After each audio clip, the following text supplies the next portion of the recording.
आकाश पृथ्वी की सतह से ऊपर की ओर एक अबाधित दृश्य है। इसमें वायुमंडल और बाहरी स्थान शामिल हैं। इसे जमीन और बाहरी अंतरिक्ष के बीच का स्थान भी माना जा सकता है, जो बाहरी अंतरिक्ष से अलग है। खगोल विज्ञान के क्षेत्र में आकाश को खगोलीय क्षेत्र भी कहा जाता है।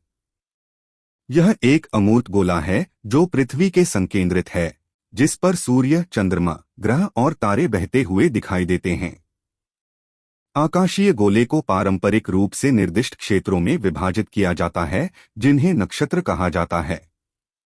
आमतौर पर आकाश शब्द अनौपचारिक रूप से पृथ्वी की सतह से एक परिप्रेक्ष्य को संदर्भित करता है, हालांकि अर्थ और उपयोग भिन्न हो सकते हैं।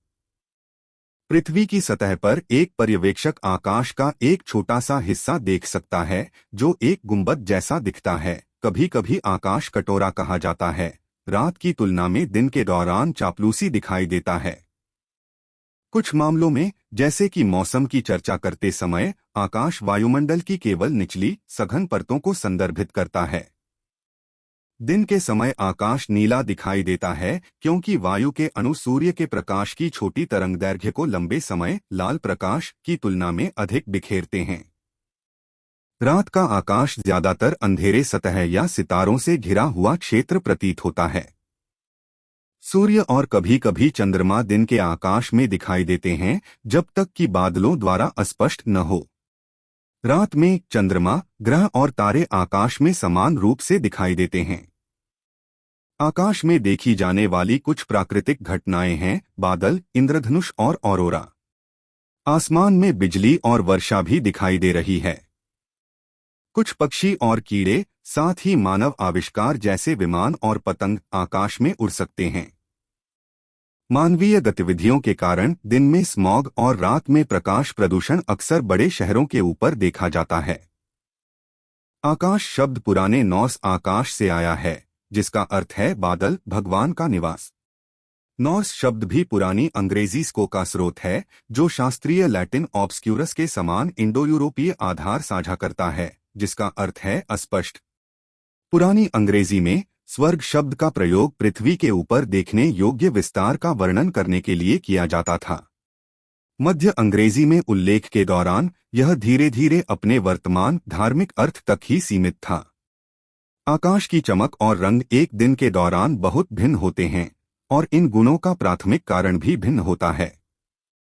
जब सूर्य क्षितिज से काफी ऊपर होता है, तो सूर्य के प्रकाश का सीधा प्रकीर्णन, रेले स्कैटरिंग, प्रकाश का अत्यधिक प्रभावशाली स्रोत होता है। हालांकि गोधूली के दौरान सूर्यास्त और रात के बीच या रात और सूर्योदय के बीच की अवधि स्थिति अधिक जटिल होती है।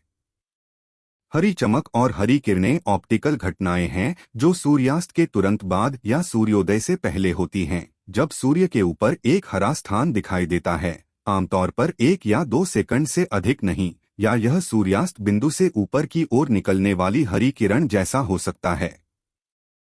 रात्रि आकाश शब्द आकाश को संदर्भित करता है, जैसा कि रात में देखा जाता है। यह शब्द आमतौर पर आकाशीय पिंडों जैसे कि सितारों, चंद्रमा और ग्रहों के दृश्यों के संदर्भ में स्काईगेजिंग और खगोल विज्ञान से जुड़ा होता है, जो सूर्य के अस्त होने के बाद एक स्पष्ट रात में दिखाई देते हैं। रात के आकाश में प्राकृतिक प्रकाश स्रोतों में स्थान और समय के आधार पर चांदनी, तारों का प्रकाश और वायु का चमकना शामिल है। तथ्य यह है कि रात में आकाश पूरी तरह से अंधेरा नहीं होता है, इसे आसानी से देखा जा सकता है।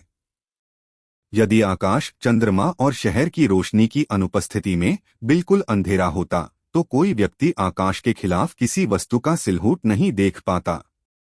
रात्रि आकाश और उसके अध्ययन का प्राचीन और आधुनिक दोनों संस्कृतियों में ऐतिहासिक स्थान है। उदाहरण के लिए, अतीत में किसानों ने रात के आकाश की स्थिति का उपयोग एक कैलेंडर के रूप में किया है, ताकि यह निर्धारित किया जा सके कि फसल कब लगाई जाए। ज्योतिष में प्राचीन मान्यता आम तौर पर इस विश्वास पर आधारित है कि स्वर्गीय पिंडों के बीच संबंध पृथ्वी पर होने वाली घटनाओं के बारे में जानकारी को प्रभावित या व्यक्त करते हैं। इस बीच रात के आकाश और उसके भीतर देखे गए पिंडों का वैज्ञानिक अध्ययन खगोल विज्ञान के विज्ञान में होता है। कई पौराणिक कथाओं में देवताओं को विशेष रूप से आकाश से जोड़ा गया है। मिस्र के धर्म में आकाश को देवी नट के रूप में और भगवान होरस के रूप में चित्रित किया गया था। प्रोटो-इंडो यूरोपीय धर्म में डाइस को आकाश के देवता या आकाश के रूप में फिर से संगठित किया गया है, जहां से ज़ीउस ग्रीक पौराणिक कथाओं में आकाश और गड़गड़ाहट के देवता और आकाश और गड़गड़ाहट बृहस्पति के रोमन देवता हैं।